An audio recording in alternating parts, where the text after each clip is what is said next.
Good morning and welcome to the end of week one. Now, I'm going to do my week one check-in as I promised I would do. One very good way to gauge progress when you're on any sort of plan is to take photographs. Now, because you see yourself every single day, you probably don't notice the subtle little changes because they are generally very subtle. But when you take photographs 1 week apart, all of a sudden, and you compare them side by side, that's when you can start to see changes. So that's exactly what I've done here. Now you can see from last week, that's what I was looking last week. I wasn't too happy about it, and I'm still looking pretty soft through the middle. So it doesn't look like there's been any changes at all. Legs are looking the same, legs are looking the same, and I'm still very soft through the middle.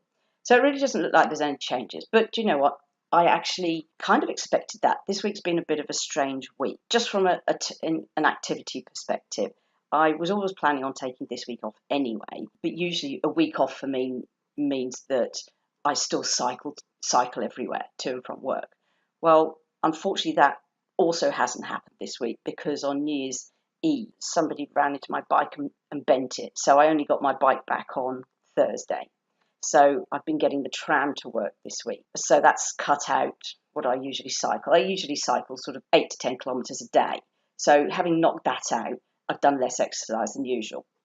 In addition to that, also on New Year's Eve, I didn't have a very good New Year's Eve. I sprained my ankle very, very severely to the point where I couldn't actually walk for 2 days. Just, well, my bike was bent, I suppose, in a way. But so my level of activity has been extremely low, bordering on non-existent this week because I didn't have my bike and I sprained my ankle. So I totally didn't expect any evidence of physical change. And as you can see, that's the case. There have, however, been some more subtle changes, and this comes from knowing my body so well. Last week, I think I probably mentioned when I was setting this up, first started talking to you, I think I mentioned that I wasn't quite fully adjusted after my post-comp phase. This week, I finally feel that I've actually crossed the line and I'm completely back to where I was. I'm in a very calm space, sort of mentally and emotionally, particularly around food. And there was one particular incident, I suppose, that really brought that home to me is when I was walking into South Melbourne. I needed to get some more lettuce for my lunch, and I was actually starving.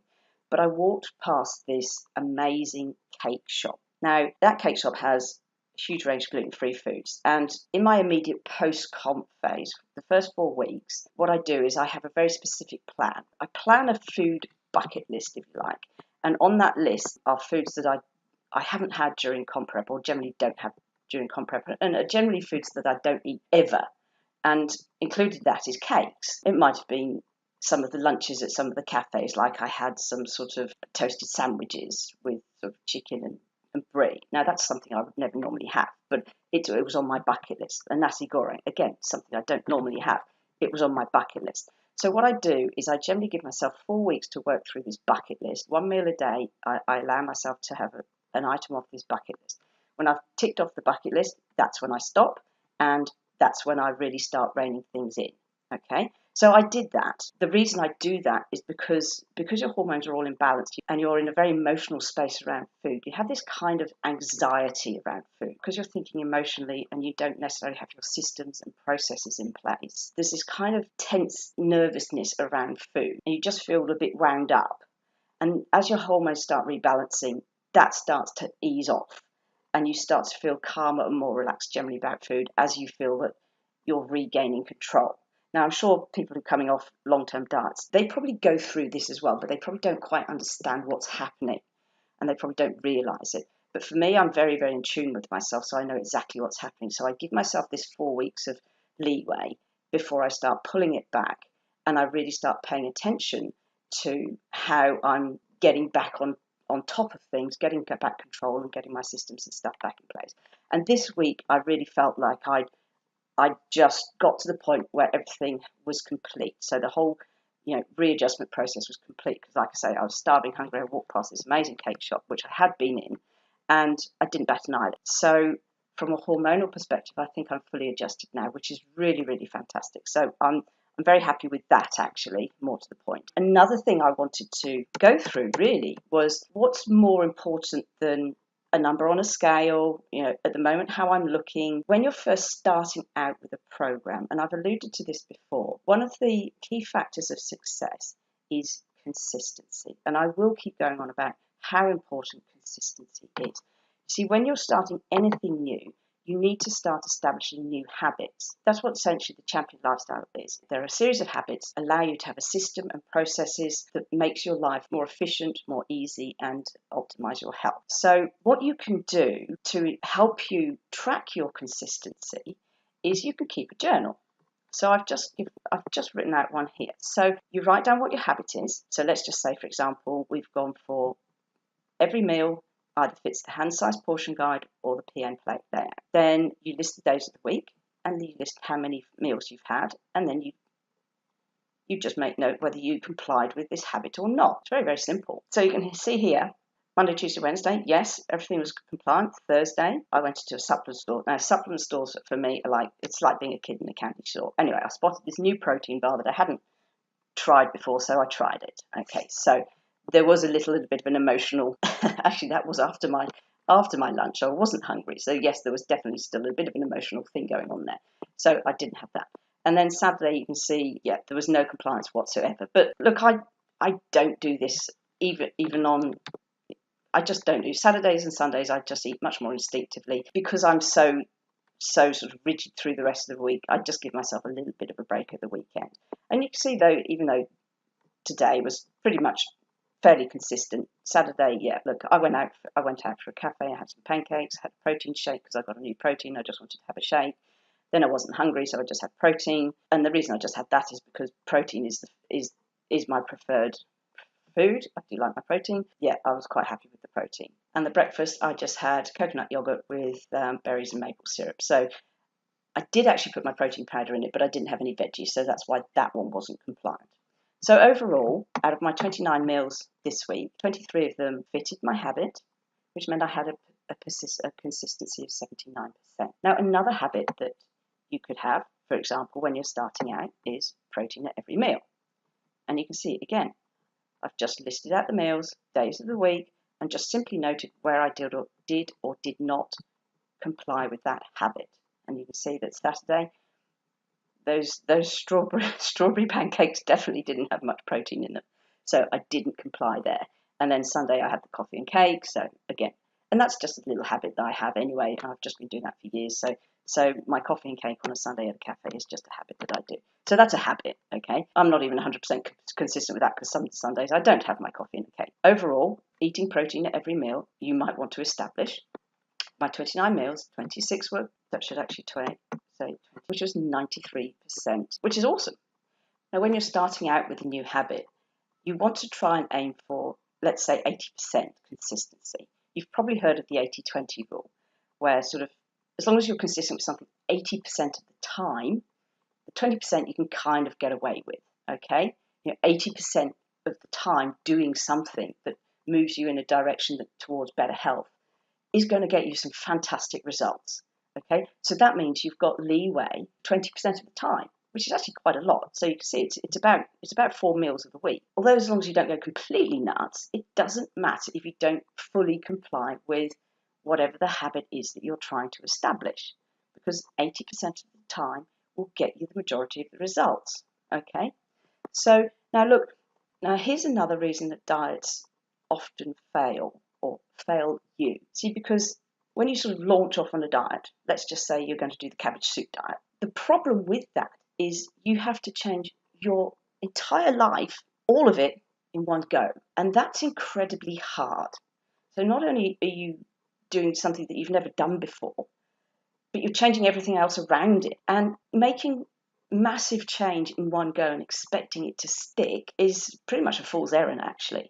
So this is, again, where the championship lifestyle works, because what we do is we break this whole healthy lifestyle, which is an enormous thing. Oh my God, I'm going to do a healthy lifestyle. How do you do that? What is it? What does it look like? What numbers are involved in it? Well, that doesn't matter. But if you look at that in one big chunk, you're going to get overwhelmed.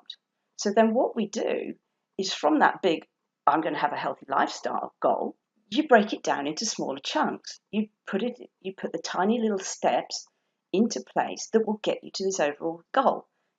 You've heard the saying, a journey of 10,000 miles starts with a single step. That's exactly what the champion lifestyle is about. A journey towards a healthy lifestyle starts with implementing a single habit. And once you can get that single habit 80% compliant, then put in another habit that you can do and become 80% compliant at that. And then put in another habit and become 80% compliant at that. And once you start stringing 3, 4, 5 of these habits together at 80% compliant, can you start to see how this adds up to producing a synergistic effect that increases the overall result? And I thought, in this consistency journey, what you can do is you can actually write down a summary of your habits. So let's just say, here's some of my habits. So yes, I'm working on meals fitting the hand size portion guide. I want to eat protein at every meal.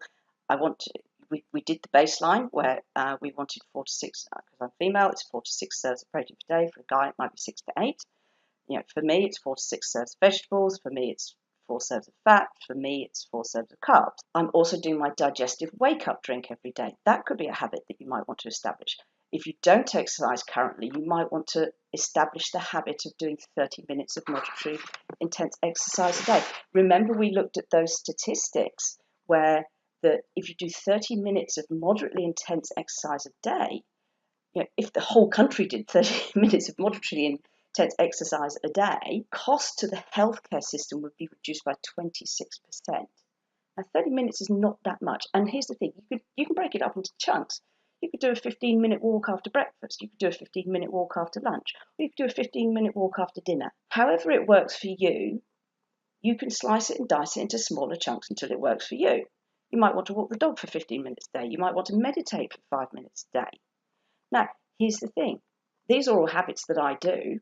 And yes, I'm 100% consistent on them because it's just my life. When you're starting out, start with one habit.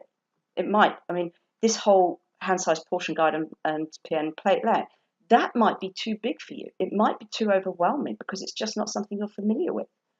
Break it down into a smaller chunk. Start with the protein at every meal. And when you can get that to 80% consistent, the next thing to move on to would be, let's do the vegetables at every meal. And when you can do that at 80% consistency, then go on to the fats. Okay, let's make sure I'm having the fats every day. Do you see how you can slice and dice this to fit your lifestyle? And that's the whole point of it. It's all about you. Okay, so this consistency journal, I highly recommend that you try it because it'll really, really help you stay on track. And another thing that I will harp on about is accountability. If you haven't told people you're doing this, that's okay. When I learned all how to do this for myself, in fact, I actually didn't set out to lose weight.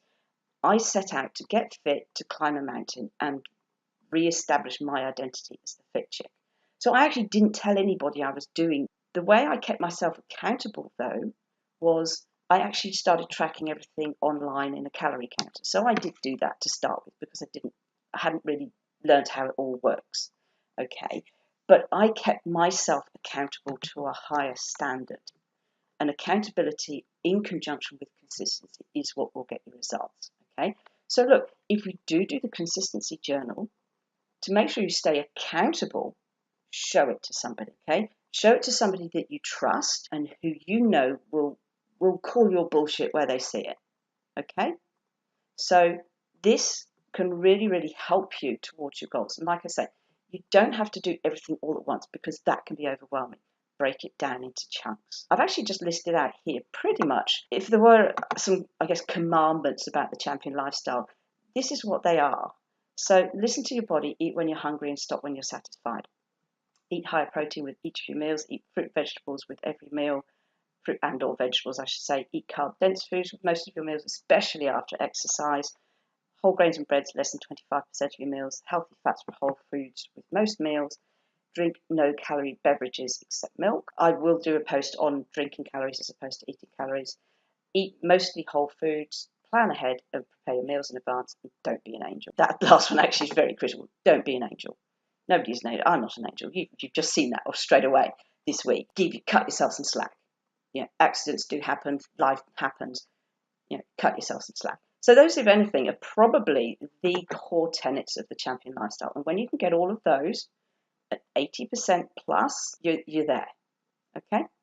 So that's the weekly roundup. I think I put in a bit more than I expected to, but that's fine. That was a really, really good lesson, I think, for today. So that's the weekly roundup. I'll talk to you soon.